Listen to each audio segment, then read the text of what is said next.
Oke.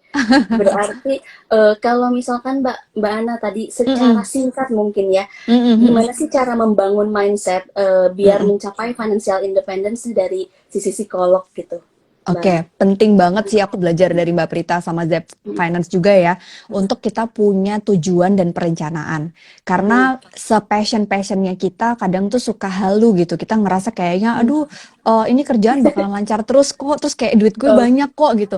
Jujur, aku heeh, pernah ada di poin itu Mbak Prita, Mbak Mel gitu. Kayak ngerasa iya iya kayaknya iya. aku tuh pengen beli ini, pengen beli itu gitu Iya kan. iya. Tapi ternyata begitu kita membuat perencanaan dalam hidup kita, which is itu setiap orang beda-beda. Ada yang mungkin tahun ini aku mau 5 tahun ini aku mau fokus KPR dulu nih. Nanti 5 tahun berikutnya aku mau cicil mobil nih, atau aku udah punya semuanya, aku pengen liburan. Nah, itu kan masing-masing punya tujuan ya.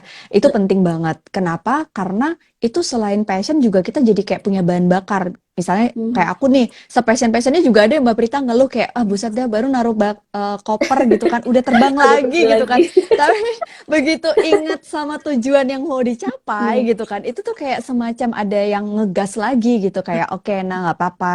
Bersyukur loh kamu tuh enjoy, mhm. kamu suka, jadi kayak ada semacam positif mindset yang kita tubuhkan. Oke. Makanya mindset yang dimiliki itu perlu diiringi dengan tujuan tadi, dan juga Mhm, breakdownnya ya perencanaan, termasuk pengelolaan mhm, keuangan. Kayak Mbak Prita sama Zep Finance sering share, dibagi mhm, pos anggarannya sesuai tujuan. Itu penting banget. Yang kedua, mhm. mindset yang perlu dipunya adalah terus mau belajar dan bersabar. Kayaknya itu ya Mbak Prita ya. Karena Yap yap. belajarnya itu adalah ya itu tadi, aduh mungkin aku sekarang masih jadi ada yang bilang aku budak korporat nih Mbak, nggak ada passion.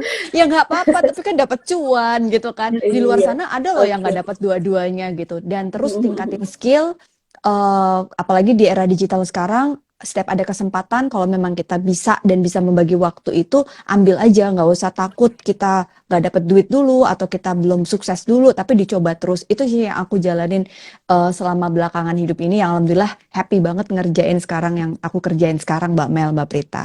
Mhm. Alhamdulillah, semoga energinya menular ya Mbak Ana sama tips-tips tadi dari Mbak Amin. Ana yang menjadikan passion itu sebagai bahan bakar. Jadi kita tetap full bed Yes. terus nih, walaupun udah low, ntar inget passion, inget tujuan, full lagi.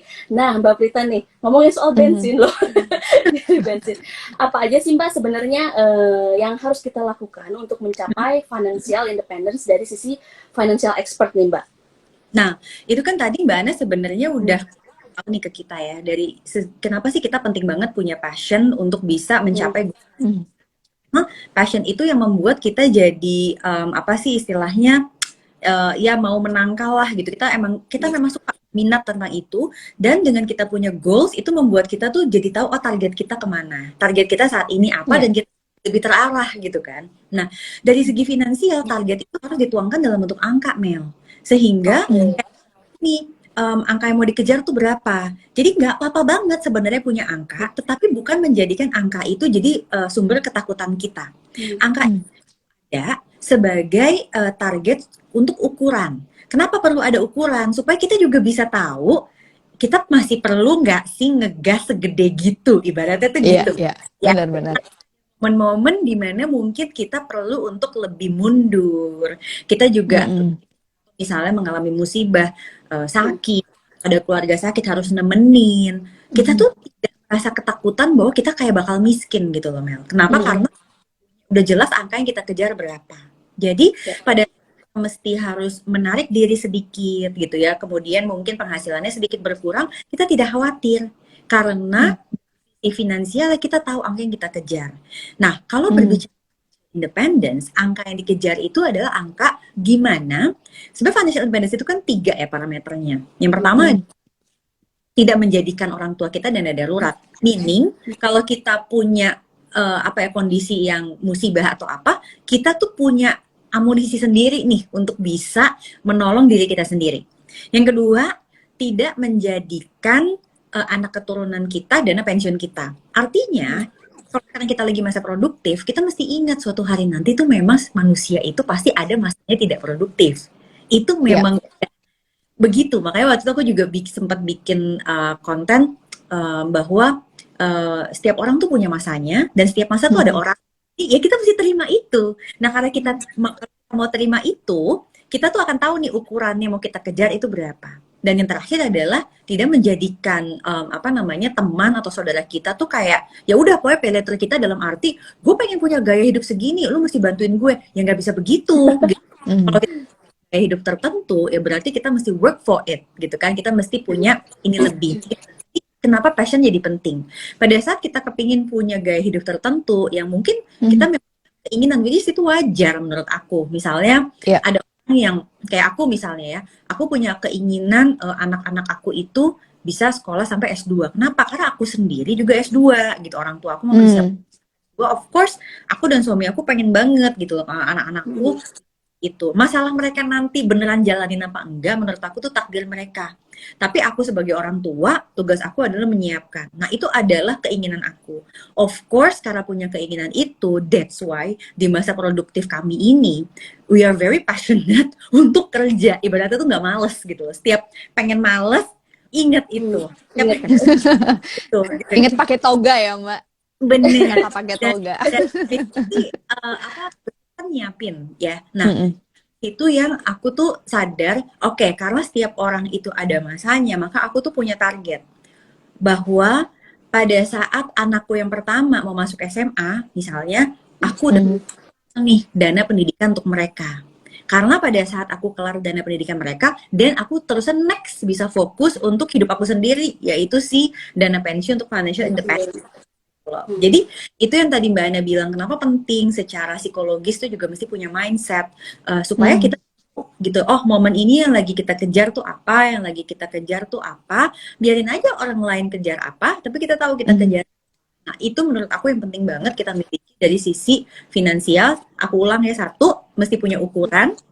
Kedua, mesti menyadari kapan ukuran itu mau tercapai. Dan yang terakhir, kita tuh punya, masing-masing dari kita punya misi. Apa sih yang mau kita kejar untuk momen yang ini gitu. Oke. Yes, setuju banget. Aku quotes ya Mbak, setiap masa ada orangnya, setiap orang ada masanya. Nah, friends, ini nih ngomongin soal masa, ini masanya kamu buat ikutan nih kelas kita Make It Happen, karena penting banget. Jadi kita bisa ngomongin nanti soal passion, baik dalam hal pekerjaan dan juga financial independence ya Mbak Prita dan Mbak Ana.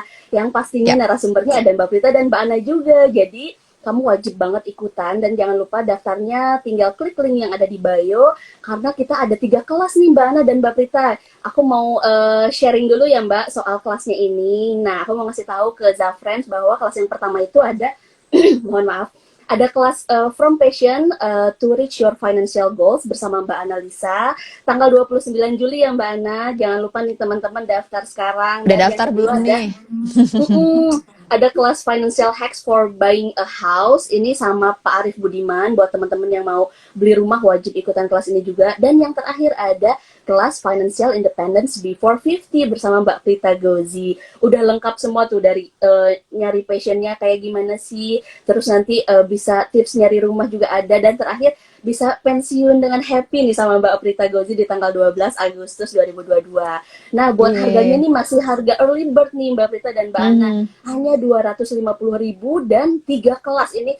Wah, pokoknya ilmu banget, daging banget, teman-teman wajib banget ikutan, karena kapan lagi nih bakalan ada kelas ini gitu. Jadi langsung aja ya klik link yang ada di bio, atau bisa langsung ke website www.zafinance.co.id. Silahkan daftar sekarang. Nah, Mbak Ana dan Mbak Prita, ini sudah ada pertanyaan yang mengantri nih. Coba ya aku intip-intip dulu. Aduh, waktu kita sedikit lagi, sebentar ya. Oh, ini ada dari Mbak Intan kayaknya untuk Mbak Ana. Kenapa masih ragu dengan pekerjaan kita ya Mbak? Katanya kok gitu-gitu aja gitu katanya Mbak. Ini sebenarnya nyambung sama quotes yang tadi Mbak Prita sempat sampaikan juga gitu, bahwa setiap masa ada orangnya dan setiap orang ada masanya. Nah, mungkin yang perlu ditilik lagi Mbak Intan, boleh coba digali satu, kenapa ragu? Apakah kita belum suka sama kerjaan itu? Tadi passion. Karena passion itu adalah ketika kita suka dan kita bisa. Nah, kenapa ya belum ketemu? Jangan-jangan kita belum suka atau kita belum bisa. Dicari dulu nih. Kalau belum bisa artinya apa? Harus belajar naikin skillnya yang belum bisa itu apa gitu. Dan mungkin proses belajar bekerja itu adalah prosesnya belajar itu yang kita kadang-kadang harus sabar nunggu masanya. Terus yang kedua, tadi dilihat kalau belum ketemu pekerjaan ini ragu, bisa jadi ini adalah journey gitu. Perjalanan, karena mungkin bisa jadi pekerjaan kita sekarang itu adalah modal kita untuk mendapatkan pekerjaan yang kita inginkan. Kan ada masanya tuh tiap orang gitu kan. Aku percaya bahwa apapun pekerjaannya kalau kita dengan sepenuh hati, terus kemudian kita benar-benar naikin skill kita, itu tuh kita yang akan dicari sama kerjaan itu. Bukan kita yang sulit cari kerjaan yang kita pengenin. Jadi jadilah mutiara di pekerjaan kamu supaya mutiara itu akan selalu jadi mutiara, dibuka di selimut pun dia tetap jadi mutiara. Jadi keraguan itu ditanyakan dan dijawab langsung sama proses kamu belajar dan mencintai pekerjaan itu. Begitu sih kalau jawaban dari aku. Dan Aduh, luar biasa ketemu banget. di kelas debt finance ya. Ini Yes. bakalan seru Mbak kita Intan bahas ini. wajib nih, Mbak Intan wajib ikutan kelasnya ya Mbak Intan. Oke, Mbak Ana terima kasih jawabannya. Sama-sama. Ini ada dari Mbak Evra ya untuk Mbak Prita. Mbak katanya saya seorang guru. Oh mungkin aku bacain ya Mbak, soalnya kepotong sebentar. Saya seorang guru dengan gaji di atas UMR di Jogja, tapi sedang belajar melek finansial. Langkah apa saja sih Mbak selain investasi yang jika ingin mencapai financial freedom 12 tahun lagi katanya nih Mbak Prita. Ya, nomor satu harus tentuin dulu financial independence untuk dia angkanya berapa. Karena angkanya Meliza, Prita, dan Ana tuh pasti beda. Jadi untuk referensi ini angkanya berapa dan you need to decide. 12 tahun lagi jadi berapa? Karena angka ini pasti ada inflasi. Kan kita aja sekarang lagi ngalamin nih inflasi. Banget, Jadi Mbak. sadar bahwa ya inflasi can happen anytime. Dan apa namanya, bukan tugas kita untuk mengendalikan inflasi, itu tugasnya pemerintah. Jadi pemerintah kita harus percaya dengan pemerintahan. Nah, tugas kita adalah mengendalikan keuangan kita supaya bisa selalu mengikuti inflasi. Oke. Yang kedua, itu penting banget untuk kita memang membuat financial independence itu menjadi tujuan yang memang kita prioritaskan. Kenapa aku bilang? Karena pada saat kita sedang posisinya baik atau misalnya penghasilan kita bagus, terkadang apa yang ada di sekeliling kita mendistract kita untuk keluar dari jalur financial independence yang lagi kita bangun.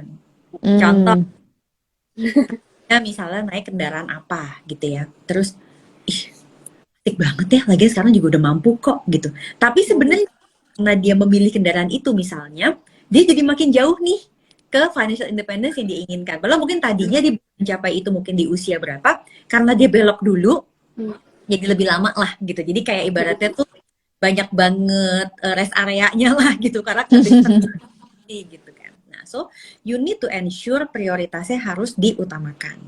Dan yang terakhir baru pakai ilmu-ilmu investasi. Nah, tentu aja itu belajar. Nah, ini yang menarik tuh dengan tadi apa namanya, setiap orang itu ada masanya, setiap masa ada orang yang sama, setiap masa itu produk investasi yang memang mungkin baru muncul, menarik dan sebagainya. Nah, itu ilmunya memang harus belajar terus. Itu aja sih, 3 itu mudah-mudahan bisa membantu.